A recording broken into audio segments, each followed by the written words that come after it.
First step is to totally detune your tip and your tail area. So grab your file, one of the tools you're going to need here, and this is one of the areas for sure that are not being used to actually turn on the snow. The only reason that there's metal edges here is to protect you from impacts on rocks, etc. So go ahead and take your file and get buck nutty here. Get aggressive. Really roll that thing over.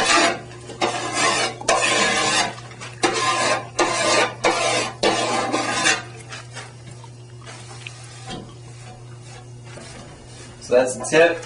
Spin it around to the tail and get after it again.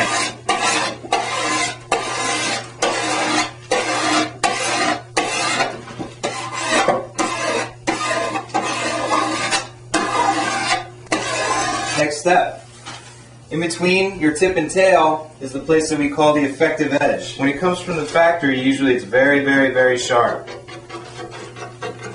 If you go out and ride like that, great chance if you're up on some boxes, some walls and rails, that this sharpness is going to grab onto the metal and send you flying down.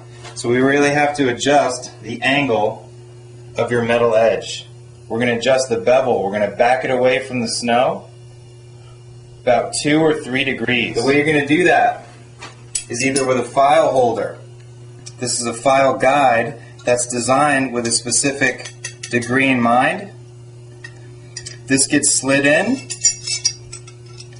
fixed to the file, gives you arrows in the direction you need to guide it along. Put up, right up against the file here, right up against the edge, and pull down. With every pass, you're taking off a little bit more file, or a little bit more edge with each pass.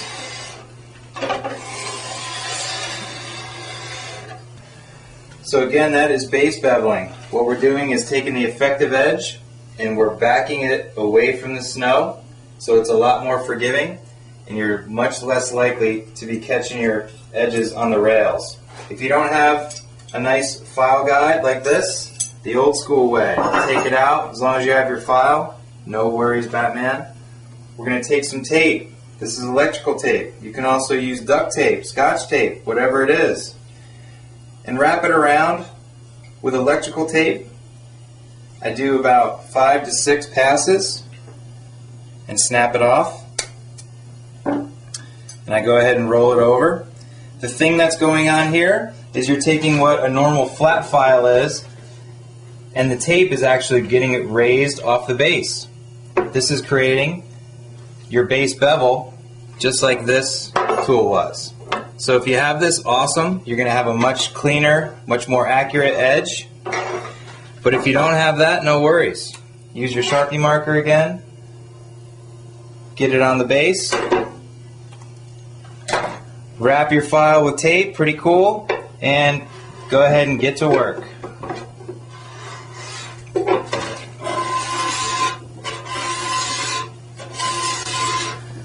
Alright, so we've used our file guides, and our tape if you don't have a file guide.